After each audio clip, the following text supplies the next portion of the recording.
Good afternoon. My name is Karen Yuso. I am a divorce attorney in the Milwaukee-Brookfield area, and I keep experiencing a lot of questions and concerns by my divorcing clients about what is the state of the real estate market, how can they best qualify to buy or sell their home, and what kind of money is necessary to do that. So I asked three really smart colleagues to join me on this webinar today to answer those questions and hopefully not create more questions. So I'd like to introduce the three people that I'm going to be meeting with today include Jeremy Daring of Daring Real Estate, and he is a real estate broker and owner of Daring.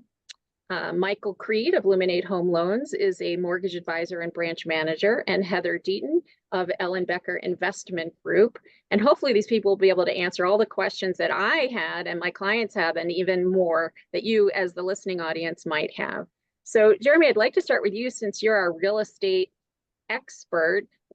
We all have heard about the National Association of Realtors case that has sort of struck down the idea that 6% is the only thing that buyers are allowed to do or can expect to do. What is the current state of real estate commissions based on that recent happening? Yeah, it's definitely impactful to our industry. This is my 23rd year going into my real estate career. And really what it comes down to is just adding more transparency into the transaction between buyer and seller and the agency. Back in 2019 is in Missouri is where the lawsuit stemmed from. And basically it was a group of homeowners that decided that they were paying too much in fees and commissions to the buyer's agent, and then also the listing agency. Here in Wisconsin, we've always been a pro-consumer advocate, and we've had documentation that really explained, where the commissions went to. However, now what's happening is if you're a buyer, as a buyer, you have to have a signed buyer's agency agreement in order to see a home if it's listed on the MLS. So you have to work with a buyer's agent in order to see a house that's listed on the MLS if you want to work with that buyer's agent. So you have to actually have a contract and you have to submit it into the MLS, the multiple listing service here in Wisconsin, in order to see that house. In addition to that, you can't see a house unless you retain a buyer's broker and submit your contract, or you're saying that's the only way that commission kicks in? In order to work with a buyer's agent, an agent that personally represents you and your best interests, yes, you have to have a buyer's agent. But people don't need them. They don't need buyer's agents. If their house is for sale, let's say you're listing as a seller's agent, they don't need to retain a buyer's agent to look at the house. They can contact you directly.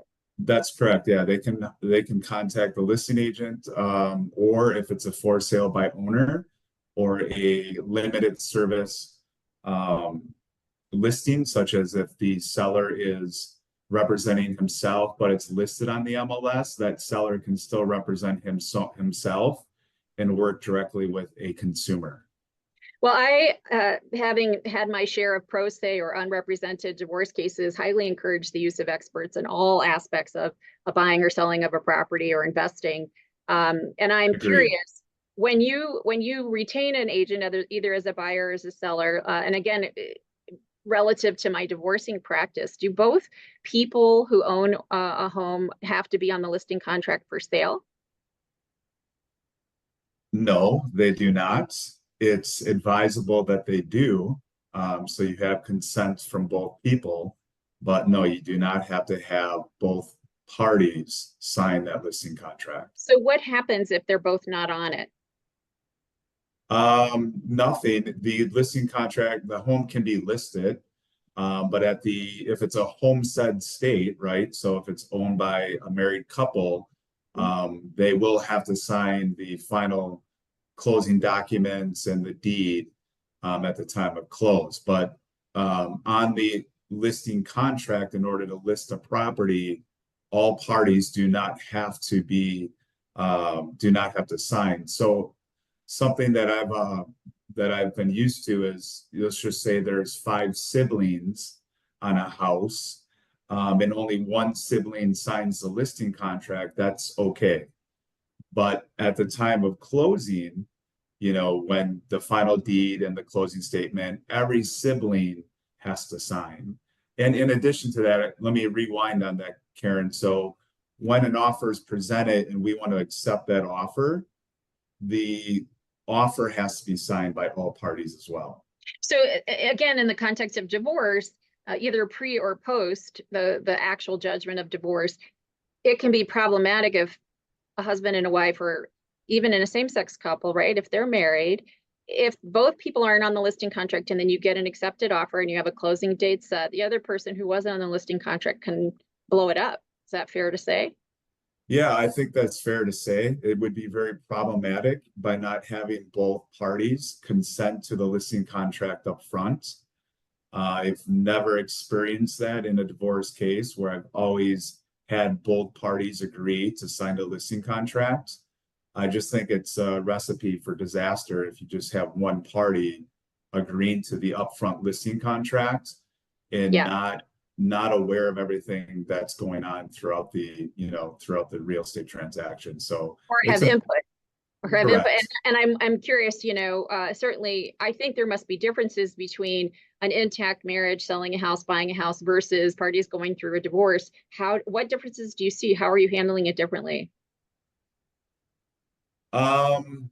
There's so many complexities you know, to caretaking and to professionally work in my space to be in the divorce case. As far as like meeting the communication of timelines with people, making sure that everyone's looped in on that same conversation.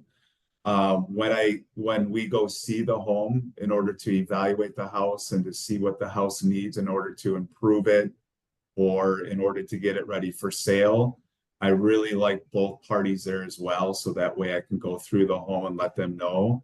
There's a lot more steps into working with a divorced couple versus just a traditional sale.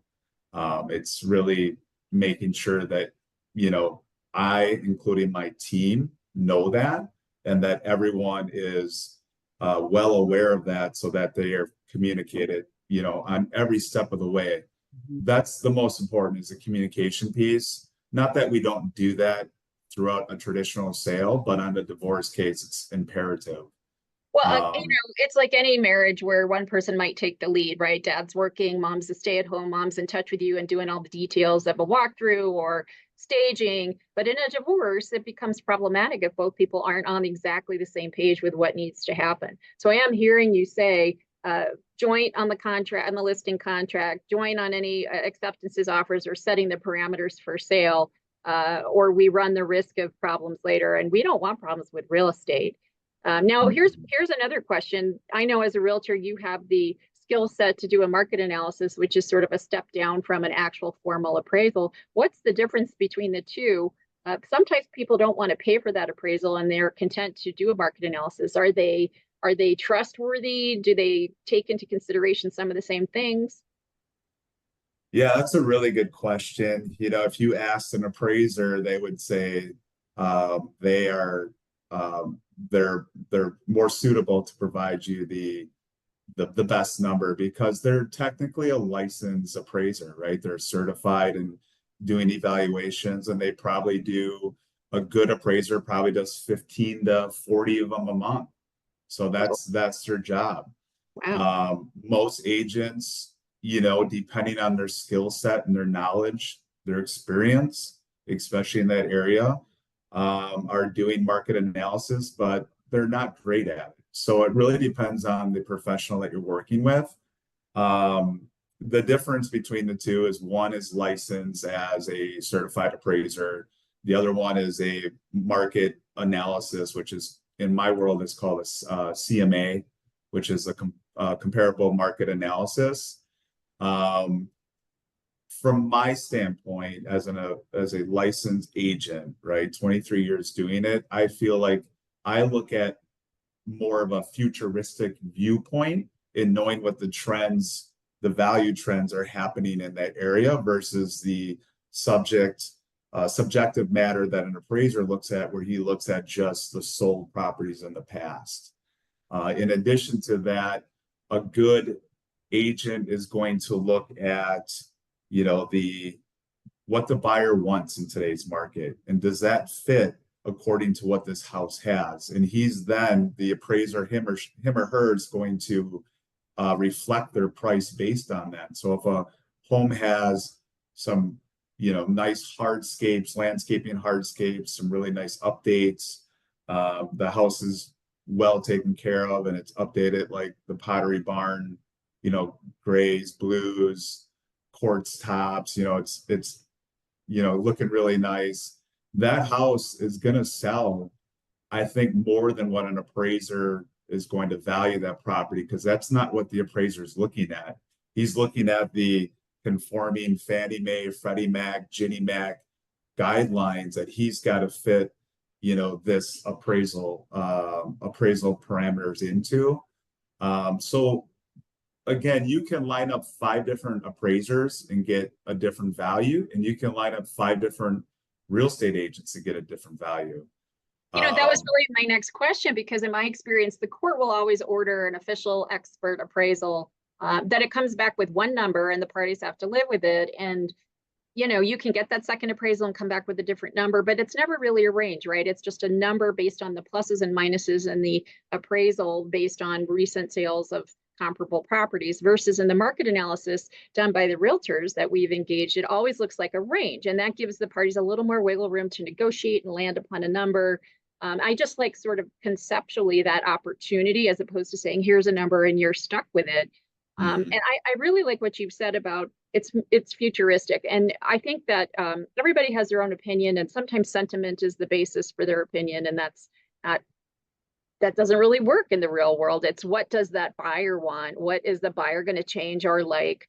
And that affects sort of the process. And it's an emotional process. So and really understanding the market trends in that specific municipality. And we can, you know, dive into different municipalities here in Wisconsin that are seeing, you know, 10 to 15% more than, you know, the asking price. So the appraiser doesn't know that. Us as agents know that very well, that have studied that. I mean, the appraisers do see that based on what the list price was and then what it sold for, and hopefully they're calculating that percentage and difference, and then evaluating that when they go into looking at that specific municipality. But that's really, we're still seeing that in every market across the country, is we're seeing multiple offers, you know, because of the demand that's out there with that low inventory that we still have. It almost feels like you need both. I feel like the real estate people have a much better handle on the emotions involved in buying or selling a house. So they can look at your house and say, oh, it's got curb appeal, it's painted in neutrals. And it's not just that checklist of, are the mechanicals updated? When was the last time a roof was put on? What was the recent sale in the neighborhood? Because no houses, I mean, most houses aren't exactly alike. So I do feel like those little things that aren't on the real estate appraisal checklist influence sale, how fast it'll sell and how much it'll sell for. So I almost am inclined to tell my clients to start with that market analysis first. And if you really are in disagreement, or if it's so high conflict that a court's just going to assign an appraisal, then we go that route, which leads me to my last real question, which is, are you handling your cases that involve high conflict parties? Because houses still need to be bought and sold, even if people aren't getting along in a divorce. Are you handling those a little bit differently, or are you just so zen that it's the same for everybody? And it could be that. I do handle it differently, having come from the experience of a divorce, background with my family. But I do, it's just being more sympathetic and being careful with what you say. Really, just going into it knowing that there is conflict and people are not agreeing on certain things, and just understanding those in order to navigate each person through a successful sale, right? And there's a lot of memories that are stored in that house, good and bad. So you have to really kind of be careful what you say, to not bring up memories that could be good or bad, right? So it's really just got to be kind of narrow-minded in the way, or narrow-minded in the way that you look at things and how you frame your language when you're looking at the house in the beginning, especially if both parties are there. Just putting it in the context of, real estate, but also being very mindful of, their feelings and just making sure that they're doing the right thing. You're in the middle of people who see each other as adversaries, and you can't align with one or the other. You really have to maintain some neutrality in the dealings. So if one person says, I think we should list for that, and the other person says, I think we should list for that, it's not really your job to negotiate that as much as it's to say, I'm the expert, here's my recommendation, right? And still manage all of that. That is correct. Yeah. Well, I appreciate your answering my questions. These are the ones I frequently experience in my practice, but are there any other little hot tips you'd like to share with us? In the divorce cases that I've been part of, it's really important to go into it making a checklist of items in the home that you want and the items that you are willing to sell. A lot of times I'll get into the situation where that has yet to be determined, and it always gets brought up in the beginning. Well, hopefully it gets brought up at the beginning, because I'm the one that says, hey, what are we doing with this item? Are you selling this? Are we including it? But very important to, if you're in that preliminary stages of getting divorced or thinking about it, is really itemize every component to that home, being cars, being whatever it is, because everything's got to be out of the house unless we include it in the sale. So you're talking about appliances, fixtures, but even, hey, I'm leaving the kitchen set because it's tucked into the corner and it would never fit in any other house, kind of. Yeah, I mean, I've had where, we've forgotten about wine coolers, and that it's the sale's already been accepted, and now we forgot what the wine cooler, he or she wants the wine cooler. So it's just, and even refrigerators and stoves, that really gets brought up as well. Well, thank you. If you listen to everybody else's contribution and you have any other thoughts toward the end, we'll save a few minutes and do a little recap. But okay. I would like to turn to Michael Creed, mortgage broker and branch manager of Luminate Home Loans. Please welcome. I have a whole bunch of questions for you because you're the one who helps people get the money that they need. And I would say it's also the area in which divorce attorneys and clients, even who are unrepresented, make the most mistakes, because they just don't have enough information about what they need to know to put in their divorce agreement, how much money they're going to need, and all of that's really crucial for what I do. So I would just maybe like to start with, what does a divorcing person, really any person, but in my case, divorcing people, what do they need to know about buying the house, either during or after a divorce, as far as their income, their debts, any other requirements? I think that's a great question to start with, Karen, and I'm glad that you're putting this together. Thank you so much for being the MC for this. I appreciate it, interviewing us all. The piece that has to do with the divorce when it comes to credit and debt management really has to do with understanding that it really, ultimately, those two things, credit and debt, and really income as well, all are exactly what we look at. And a lot of times we look at that late in the process, like after the divorce is finalized, or at least once the court has approved a settlement where everything has been divided up and we know the numbers. Until then, there's not a whole lot that we can do. So for us, having a clear timeline from the very beginning with the professionals involved and the divorcing couple really helps us get in line. We're often asked questions around like, how much income do I need? How long do I have to prove it? All those kinds of things. And the reality is that there's not one answer for that. Each program and each person has different answers. And so the earlier that we can talk about those exact things, the better we can set the expectations for a timeline for the future. And you're talking about here's what you're going to need to have as a down payment, or here's how long you're going to need to show regular income, and here's how much regular income, and here's what has to happen to these existing debts before you take on the debt of a new home. Is that about what you're saying? Absolutely. It also, the thing that I was thinking of specifically in an income case has to do oftentimes with either child support, maintenance, alimony, those types of things as well, Okay. because we don't know exactly what will be required as far as a timeline on those and receipt and the timeliness of that payer of those and those types of things. So that also matters.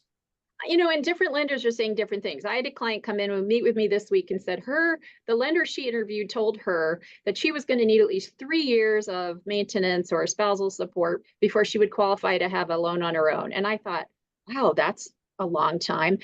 In my experience with child support is any kind of support or regular income for at least 6 months, unless it's a brand new job, and then maybe a year. What are you running into? Yeah, so I smiled as part of that because we have one of two things is going on with that discussion on the 3 years. It's either a misinterpretation of the guidelines or a misunderstanding of the person that you would talk to, right? Like the game of telephone. So the 3-year continuance is a requirement for any income, not just, an underwriter has to be able to reasonably ascertain that income will continue for at least 3 years on all cases, all loans, all the time. And That's so the after number, not the before number. correct. And so if there's a divorce decree or some sort of document in place that says that maintenance is only going to exist for 2 years, you're not going to ever meet that test. But if it is longer than that, then that would be fine in pretty much any case. So that's where I don't know. Did the loan originator give wrong advice or did the person not understand that? One of those two things. But that's where the 3 years definitely is coming from. As far as the 6-month piece, there are some programs that will allow it to, and it has to do with the client because it's part of underwriting. So a well-qualified buyer might only need to get that maintenance for 3 months. Some need it for 6, some need it for 9, and some need it for 12. Depends on the person and the program. 6, 9, or 12. Okay, but 3, 6, 9, or 12. 3, 6, 9, or 12. But if I have a divorce that's ongoing and I start the support during, that's going to count, right? It's not 3, 6, 9, 12 from date of divorce. It's as soon as it happens. As long as it's consistent, absolutely. Typically, I shouldn't say absolutely. I don't want to always say always, right? But yes, it usually would. So now we run into the problem of somebody was a stay-at-home or didn't have a job or work part-time, which means that they're not going to maybe qualify for a loan because they didn't have that consistency of income. And I'm in the middle of the divorce and they say, well, can't I just assume the loan? I don't have to refi, plus rates are up through the roof right now. Although not really. I remember my parents' loan was about 13%, so we're still pretty good. But I'm curious if you're experiencing the ask or the actual being able to say, yes, you can refi that loan. Or excuse me, assume that loan.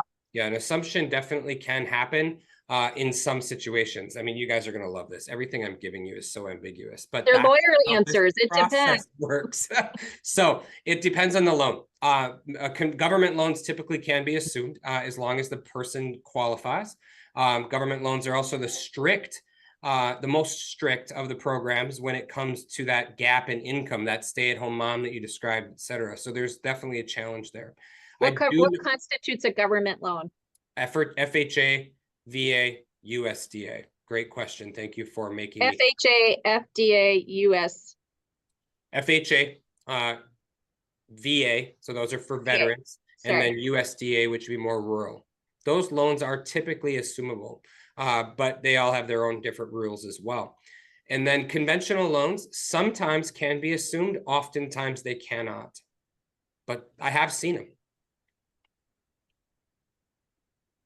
You've seen them. I mean, I remember used to seeing those too, where they would just have to sign an alienation of homestead interest, or they sign the mortgage but not the note. But I feel like that's less frequent now. And I don't know, I have clients who are conspiracy theorists who believe that's because the lender always wants the higher interest rate. So if interest rates have gone up, but it's not really, it's not a discretionary thing. It's just what the program requires. Right. It's the lender in many cases. So often the ones that I have seen be assumed were portfolio loans that were held by the local bank that they didn't actually follow agency guidelines, meaning that it wasn't a federal type program, wasn't a Fannie Mae, Freddie Mac type program. That loan was held in-house at a typically small lender, and they were willing to make that move because it was easy for them. We have not been involved in those, but we have been, I've seen 2 of them in my 20-year career. So this is not common. But when they have come that way, We were doing the loan for the other party that was looking to buy another house, but they needed to be absolved of that debt aside from the actual divorce decree to make it work. And those assumptions were how they were able to get it done in a conventional manner, both with small local lenders. Okay, or credit unions, would they count as a small local lender? Both were credit unions. Yep. Yeah, I do see some maybe extra niceties afforded the participants in credit unions as opposed to big box banks, but It's usually not- because they're holding the loan. You know, they're keeping it in-house, so they have more flexibility. what information, documents, proof are you as a lender going to need to help my clients buy or sell? So during the process, we're going to look at the same type of paperwork that we would look at for anybody buying a house. So the normal income documentation, depending upon their income situation. And by that, I mean whether they're self-employed, a W-2 employee, combination of many different types of income, those things, asset statements as well. And then we're going to need some sort of idea of what the division of the assets are going to look like. We can fund loans with a court-approved MSA, a marital settlement agreement. That's not an issue, though very few parties I have seen go for that step because, as you know, Karen, it adds time and money to the process. But some people do it. So we need to know what that division of assets is going to look like. And particularly, we see this with liabilities as well. And by particularly, I mean particularly with people with children and men, that we oftentimes have to show what their liability is going to be. That's usually how the courts work it, right? We just see that tends to be the case. So underwriters look for that liability piece as well to make sure that that's dialed in. I don't see it quite as often with ladies, but oftentimes they're looking primarily at the primary breadwinner, right? When we see Yeah, those. you're just talking about the higher earner. And I have plenty of women who are higher earners in my cases, and they have the same gripes as the husbands do when they're on the hook for spousal support or an unequal division of property. So I understand what you mean. It really is about the earner. And it was interesting, the nuance that you said, it has to be a court filed marital settlement agreement, court approved marital settlement agreement, as opposed to just court filed, because in some jurisdictions, parties can put together either a partial or a full marital settlement agreement that says, this is what we think we're going to do. They file it, but it's not approved until after the waiting period or because they know they're going to make tweaks. And it's just a way of sort of sliding in to get something done during. Does it make a difference to you or your underwriters whether it's court filed or it officially has to be approved? Because approved means they're divorced. Yeah, the guidelines do require that the court has signed off on it, not that they've received it. Okay. So I have seen, I want to show this little caveat in there where the attorneys involved have given us documentation that they're confident, their professional opinion is that this filed document is in fact how it's going to land. You know, they give us the case arguments that they would need, and we have been able to fund them that way as well. We just can't just on the filed document make it happen. But you could lock in a rate and set a closing date and then, or not even that. You can't even do that. Yeah, we can do that as long as we know it's going to come in before the closing, for sure. So if we don't have, if it's all hypothetical, you know, if I call you up and say, Michael, I have a client, they're going to be divorced in 100 days. Here's the potential date. This is what my expectation is, even though I can't promise until the judge blesses it. This is what my expectation is as far as the property division and the support, or let's assume this is the amount of support they're going to get.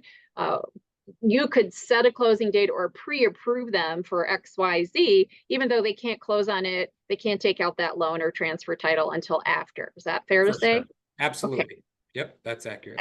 That's very helpful. I'm curious because sometimes, well, really most times, my clients don't know their credit scores or what their spouse's credit score is. How much are you dealing with that in your skill set? We have not seen too many people be vindictive to the other person's credit scores, but it has happened. And that's ultimately where it's going, right? For the most part, they are aware of their credit. They know what's on their credit. They're watching it by the time that we're even talking to them because they know that the other person might want to do something about that. And that's one of the things that the guidelines allow us to look past the actual payment history issues that could arise as part of a divorce, but that doesn't mean that the score looks past them. And so their credit score is where the challenge can really come in. It is quite rare though. For the most part, they all know that both parties know what's on whose credit reports. and they have been, in my experience, pretty respectful to that as well.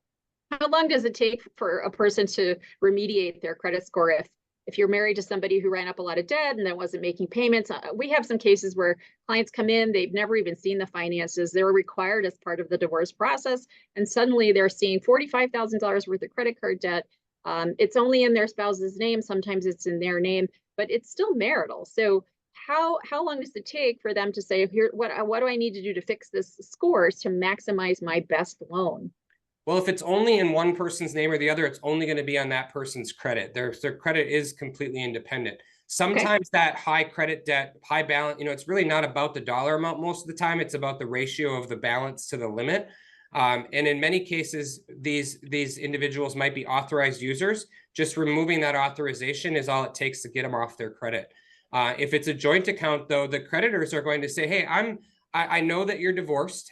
You have this court order that says that party A or B is responsible for making these payments, but we have an agreement that says you're both going to pay it. It's joint and several. So either way, they're not going to really do anything about taking that off a person's credit until it's paid off or refinanced into only one person or the other.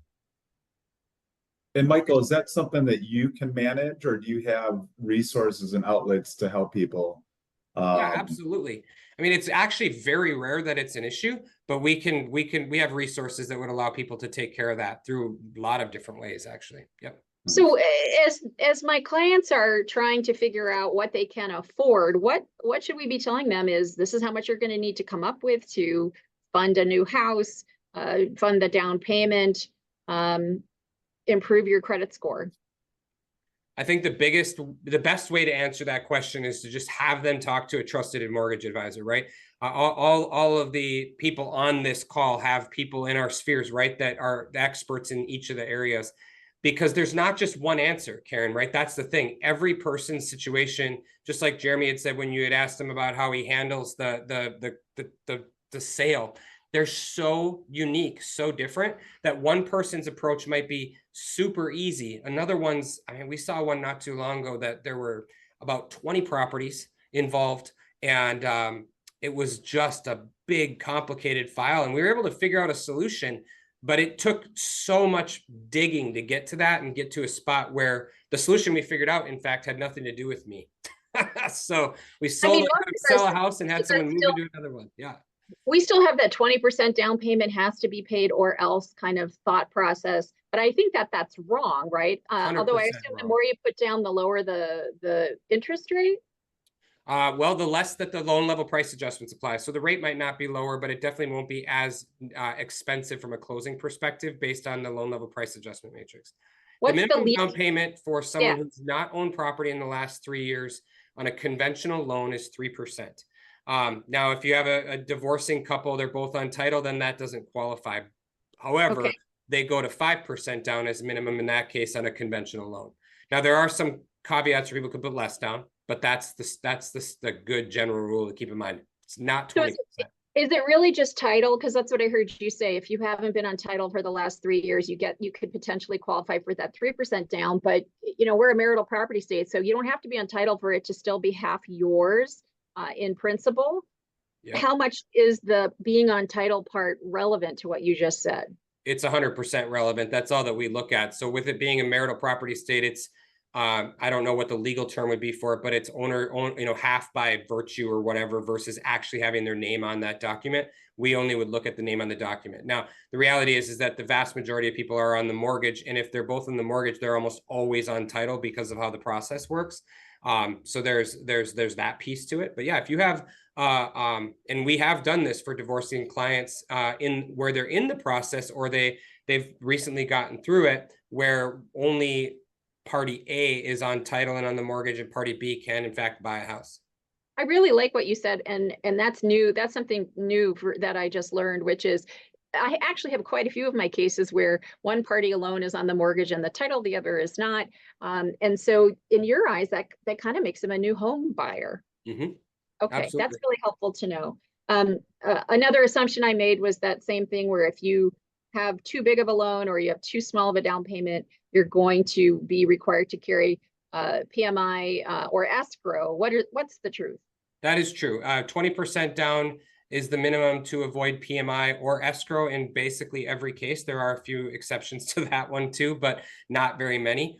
And the one big thing to understand about PMI is, just as a caveat to that, is that it's risk-based, just like all the pricing in the mortgages are today. And so sometimes PMI is very inexpensive. We just quoted somebody the other day, they were paying 0.12% per year. Like that's not even an eighth of a percent annually for mortgage insurance. It's paid monthly, of course, but the premium is annual. So it can be very inexpensive in many cases. When I was first buying a house, a jumbo mortgage was $400,000. What is it now? What's the difference between jumbo and regular as far as people's eligibility and the hard numbers? Conforming loan limit right now is a little over $766,000 in the state of Wisconsin, and in any other typical cost state. There are high balance options in other states, but it's over 766 right now. And what does that mean to have a jumbo loan in the realm of borrowing? Great question. So in the jumbo territory, every investor, every lender basically has their own rules. And so you go from a standardized set of rules in the conforming loan, conventional conforming loan, that's a Fannie Freddie non-jumbo, where the rules are basically the same across the board, to all the loans have slightly different rules. So the lending expertise becomes much more necessary. I would argue it's necessary at all steps, because you're still talking about, in some cases, $750,000 of a decision, right? But at the jumbo area, every loan program has slightly different rules, and it makes sense that the lender is that much more detailed and oriented to that from the beginning. So really what you're saying is bring that lender, that mortgage broker in as early as possible, just to get us enough information so you can do your divorce correctly, have the language line up, and not have any hiccups down the road. Yeah, absolutely. That is exactly the best way to do this. In fact, the one thing that I think needs to be the ending is, I want to know as soon as possible, right, as we wrap this part of it up, is the sooner the better that I'm in touch with the client, we can help get a plan together. Sometimes it makes sense for clients to buy before they even file for divorce. Not always, but sometimes, because of the way that the rules work. And if they can qualify on their own, it makes sense to look at that if that's something that may happen into the future, right? 100%. Yep, I've made that recommendation. Clients come in consultation, nothing's been filed, and I say, I want you to talk to a broker now before anything's filed, because once you file, that's public document, everybody looks at you differently, underwriters look at you differently, versus right now, intact marriage, at least on paper, whatever the requirements are, they can prepare and sort of have an advantage in their head of what they need to do and what they need to negotiate in their divorce, because that's just super important. I think at the end of the day, it's just like any other financial transaction. That's what a divorce is, right? I mean, it's a severing of a relationship as well, but it is a financial Allegedly. transaction. It's allegedly just financial. Yeah, right. I suppose that's true, right? I am an advocate. I tell all of my clients this: professionally advised and informed consumers make wise decisions for their finances. So if they start making moves and taking steps without the professional advice of not just me, but of all the individuals that are on this call, things might not go exactly the way that they want to. They might not go the best. They just might be okay. Any hot tips you want to leave us with? Just one more time, ringing the bell. Open communication with the attorney, the real estate professional, the wealth advisor, and the lender. That is the most important thing with all of this, and as early as possible. Very helpful. Thank you, Michael Creed. And I would like to turn to you, Heather Deaton. Last but not least, our investment advisor, or wealth manager from Ellen Becker Investment Group. I have some questions for you. Are you ready? I am ready to back cleanup here. Exactly. Here are some of the things that I run into with my clients, and really anybody who's looking to buy or sell. We have people who say, I don't quite have enough money saved up, but it's time for me to buy. But I have all this retirement. What can I do with that? So, retirement assets are best if they can be set aside for the long term, and that is not always reality, and we know that. So you can, if you are not 59 and a half years old, any withdrawals from retirement dollars will have an additional 10% penalty unless you qualify for an exception. In the home buying area, that's if you are a first-time home buyer, similar to what we were talking about, what would qualify as not owning a home It's not first time ever in your entire life. It's if you have not owned a home in the previous 2 years. Right? So whether you go through the transition of a divorce and maybe you don't even have a home for a while, you rent, you would be considered like a first-time home buyer. You could take up to $10,000 from a retirement account, an IRA, or say a Roth IRA, and avoid that early withdrawal penalty if you're under 59 and a half. You would still have to pay the tax on the distribution, but not the penalty. Correct. If it was an IRA that's tax deferred, anything you ever take out of that is going to get taxed as income. And Now, you heard the question I asked Michael, which is it you aren't a home buyer physically on a title, or is the marital property interest going to mess you up if your spouse is on title? I'm going to defer to the previous answer on that it's if you're not on the title. Okay. So that's very helpful. Mm-hmm. And there's differences between IRAs. Obviously with Roth, the tax has been prepaid, but 401ks, does it kind of depend on the plan, or is there some blanket rule? Yeah, so for the IRA, we talked about you'd be taxed as income. You would avoid the early withdrawal penalty up to $10,000. If you're over 59 and a half, you can take out as much as you want. You just pay the taxes. You don't have to worry. You have to worry about being a first-time home buyer or any kind of early withdrawal penalty. The Roth, I'm gonna tackle that because that's a little bit different. You can take out any contributions out of a Roth anytime. There's no tax because it's never going to be taxed. You didn't get a tax deduction to begin with. And there's no early withdrawal penalty if you take out what you've added.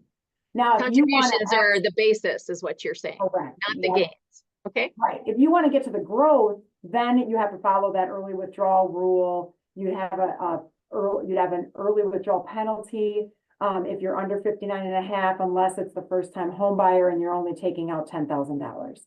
Okay. But there's no tax on it. Then the 401ks, you don't really have those exact same, like you can't do the penalty free early withdrawal for a first time home buyer, but you can take out up to a loan on it. Now, again, you're going to pay interest. Some people say, well, you're paying an interest back to yourself, but it is still a debt.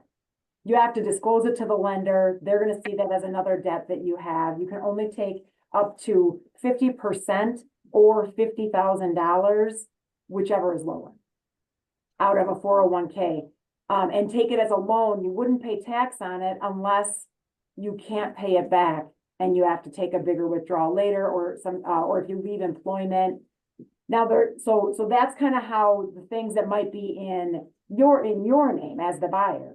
How, if you know, and I don't know if this is consistent across all plans, because I know different 401ks allow loans, some don't, some it's how your employer has it set up. Is there a timeline for repayment? So if I borrow 50 grand from myself and my own 401k, and now it's starting to come out of my payroll, is there an expected time for me to have to pay that back before it's considered a distribution? Yes, there is. It does depend on the plan. So it would be a number of years. You also have to be careful because if you leave that employer, that also is a trigger. That employer plan may require that you pay the whole thing back when you terminate employment, or it's going to look like a distribution, or they may have some leeway where they'll give you like 2 years to pay it back. That's really helpful to know. People forget about the repayment part. Is it ever sort of financially reasonable or advisable to take money out of a retirement plan when you don't intend to pay it back, or you don't fall into the one-time exceptions, because you're going to get hit with penalties and taxes. And the penalty part again is if you're under 59 and a half. So I know there's situations where people are having to get their own home after a divorce when they're in their 60s. Another piece though, if you get any of your spouse's assets in a qualified domestic relations order, in a quadro, you can take a penalty-free withdrawal from that. Yeah, most people don't know that, right? Now, quadros don't apply to IRAs, really, just 401s, 403Bs. What's the other one? 401, 459, 457. Yeah. Those are the employer-based plans, not personal individual retirement accounts. And if your employer has a plan for you, you can do what's called a qualified domestic relations order, part of your divorce or separation process that says, hey, spouse is going to roll to you a certain amount of funds. And then the plan always says, how do you want it? Do you want to roll over from their 401 to yours or your IRA, or do you want cash, or do you want some hybrid where they can be exempted from the penalty, but not the taxes? So are there times when you're meeting with people either in or going through or anticipating a divorce where they say, should I do that? Mhm. So for those quadros, I will tell you that that is a piece that, that penalty-free withdrawal option is an important component. It's an important gift out of the whole situation. So one thing to keep in mind is when you look to start a relationship or continue a relationship with an advisor and you've got a quadro, like that's, if you were to roll that into an IRA, right? No penalty, but to roll that amount into an IRA, get it out of that 401k or that 457, you lose that penalty-free withdrawal option. So it's In other words, if they roll it first and distribute later, so they have to kind Right. of have their mind made up at the time of the quadro how they want it. They can't say, oh, I'll use it if I need it, because then they're stuck. Right. So I just, advise all of my clients that are, have gotten a quadro as part of a divorce, like let's hold that until you really know before age 59 and a half if you're going to need a big withdrawal from there, because that would at least avoid that penalty. And You know- I'm curious, like, I don't think, I don't know, because your clientele is different from mine, but my experience is most people don't really consider, here's how much I need to buy a house to be in the best cash flow position, either now, post-divorce, or really just anybody. They're just, do I have the down payment? We need to buy a house. I mean, I feel like that's a misconception. Cash flow tracking and understanding what your living expenses are is crucial to any financial decision. Really, it shows, it helps you determine how much would you need to have as like an emergency fund, right? 3 to 6 months of expenses, even 6 to 12 months if you want it healthier than that, depending on the access you have to other investments to live off of if something happened to your job or your ability to work, or if you're on maintenance or child support, what happens if something happens to your ex-spouse? Right, so there's a lot of complication there, but that cash flow tracking, in order to know, can you afford, if there's association fees? Can you Well, afford your property can. taxes? I hear you saying can, Michael, in Michael's world, you just need to show 3 years of income continuity. And in your world, you're like, what happens in 3 years, dude? So Right. you're really looking at the bigger picture, the extrapolated, how long do you want to be in the house? Will you be able to afford it when support ends? And do you have enough savings so that if you have a new roof problem or you have income interruption, you're not going to go into foreclosure? Those are the pieces that you need to know. Do you make specific recommendations to people? Now is not the time to buy a house. I know it sounds good, but I'd rather see you throw away money in a non-equity rent situation, at least for a year until you've stabilized your cash flow. Like how do I know whether it's beneficial to me to have cash versus real estate versus income in my portfolio? So when you're thinking of when it's in your clients, right, the divorce coming through that transition, it's really about what your future needs are, right? If you're going to take a house instead of an asset that you can spend and live off of, you need to make sure that you're going to have cash flow to live up to actually support your lifestyle. If you are not getting the house because the other spouse wants it or nobody wants it, then you want to make sure that you're going to have enough, if home ownership is a goal for you in the future, that you're actually going to have accessible funds to put into the house for the down payment, whether it's to qualify for the loan, get a better loan rate, bring down your monthly payment as you move forward, so your income needs, while your income can catch up with what your needs are going to be, right? If you're restarting a career. And So- you're giving feedback to people hopefully before they leap as opposed to during or after, right? Right. I mean, it's the same Mhm. thing. We're all in the service industry. We're all Right. going to recommend you at least talk to somebody in a particular field before making the leap, so you make an informed leap. Not so much to sell our services, but because they'll make a better decision, right? Right. Yeah, And it's the whole team. and I know Michael is saying, hey, the underwriters are looking at that income to debt ratio and determining what you will qualify for a loan. What is your experience of that? When you have to say to somebody, listen, I'd rather see you save in your 401k than stop your 401k payments and save up the cash for a house. Like, what are the considerations for you as the wealth manager? Right, for when it comes to 401k contributions, If you turn it off to nothing, you're gonna miss out on a match possibly, depending on how that match is structured. That's really crucial for that long-term savings and the longevity of your portfolio through your retirement. So being able to really look at what is your immediate goal? How is that gonna impact what happens down the road? And why is that your immediate goal? Right? You know, working with a client who maybe doesn't want to sell their house because of the memories, because of the pressure from her kids to still stay in the house, you know, thinking, what is that doing to her future down the road? As far as what is she going to really end up with if the house is costing her maintenance and property taxes and repairs and that sort of thing. Like that's kind of a different way to look at it, right? What's the cost of home ownership if you keep the house? What's the cost of home ownership if you buy a new house? You know, And I'm gonna that's go, the I'm way. gonna go off script and just ask you one question and then maybe solicit some hot tips. It occurs to me though, I have clients who are saying the rental rates rival a mortgage or even exceed a mortgage. But again, it's that same nagging feeling of when you pay rent, you're not saving anything, you're throwing it away versus at least when you're paying a mortgage, you're building some equity.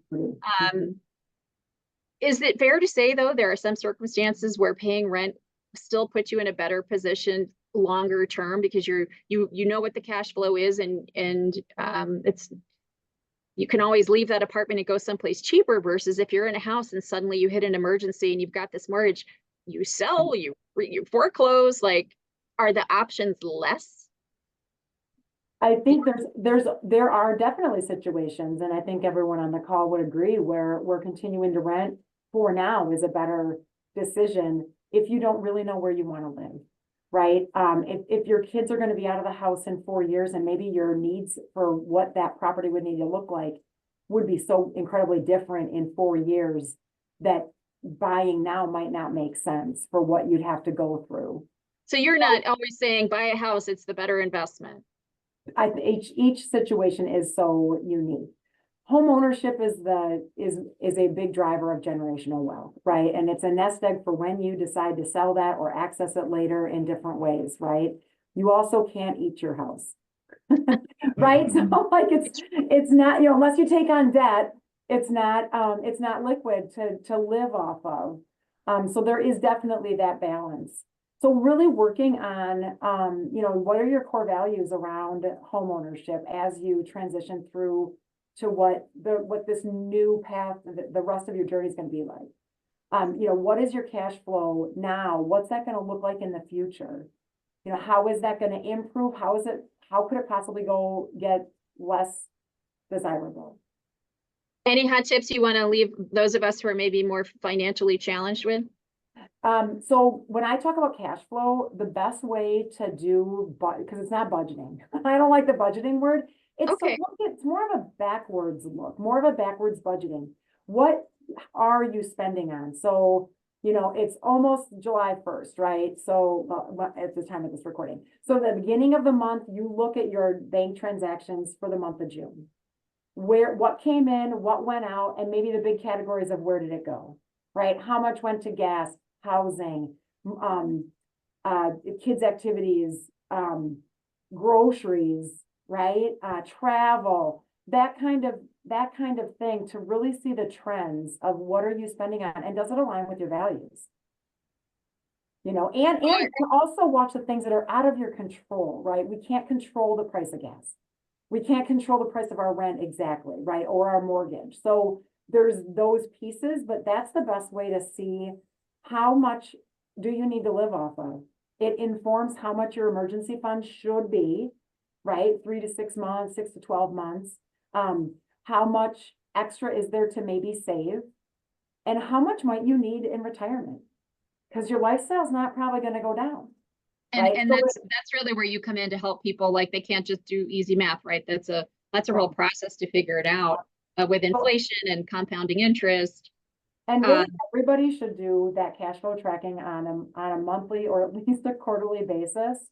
Whether you are, you know, whether you are having to really watch your bank account or whether you've got a really healthy overage and you've got a great income, it's still important to keep up on what's going on. And I like what you said, and I agree with your comment about what are the trends and how do they align with your values, because that presupposes we all know what that is or have thought about it. Well, certainly, we haven't figured it out. And if we start with that, if we tell people, what do you want, where do you want to see yourself in 5, 10, 20 years? What are the values around it? Some people value not having any debt whatsoever. Some people value paying it off very quickly. Some people are like, I just need a house. So that's a really interesting conversation that we would have with each particular client or individual. All right, folks, you've heard each other talk for quite a bit now. Is there anything that came into your head that you thought you wanted to clarify, add, or correct? Michael, you're on mute, by the way. I know. Thank you. I just wanted to raise my hand first, because otherwise, all three of us are going to start talking at the same time. There are a few things that came to mind. First of all, just around the most recent conversation that was just happening, we've got to be sure that we consider the generations, right? All of us are at least Gen X or older. I'm guessing based on just 100% guess, and I'm sorry if that's wrong, but millennials and Gen Zers, which are millennials are 43 and younger, Gen Zers are up to 27, so it'd be 28 to 43 for the millennials. These are some of the clients that we're talking to now at these situations as well, where they're divorcing, and they look at things a lot differently. They look at things 5 years, like 10 years, 12 years, 20 years seems like an eternity to that generation. So we got to make sure that we're talking in terms that are even shorter like that as well. The other thing is as we look at like the lifestyle, I truly believe, like when my kids are empty nesters, and if my wife and I, thankfully, we've been married 23 years, and I intend it to continue on that trajectory, but I would not be upgrading my lifestyle. I promised you I would buy a nice van, and I would live in that versus the property and that I have now. I have a beautiful house, beautiful land, all that, but it's like the upkeep and all that I'm just not interested in. I think the younger generations are really starting to think about what like aging looks like differently as well. Naively, maybe in some cases, because having that place to be is important. But just a thought there. The other thing that came to my mind that I want to point out is a differentiation between guidelines, the right thing to do, and then what a person's reality or situation is, right? So an example of that, Heather had shared that a loan on a 401k is considered debt, right? Lenders actually don't use that in the debt ratio calculations because it's a loan against an asset, at least in the mortgage space, against an asset the borrower owns. So that's the guideline. But the reality is it's a debt, right? And so we have to keep that in mind when we're looking at the rules of a program or the rules of a situation versus the reality of a person's bottom line dollars. And I think that that's an important distinction that all of us are really good at making. We just didn't necessarily, at least I didn't, say it well while I was talking. And that's the part that matters the most, is looking at the rules versus the reality.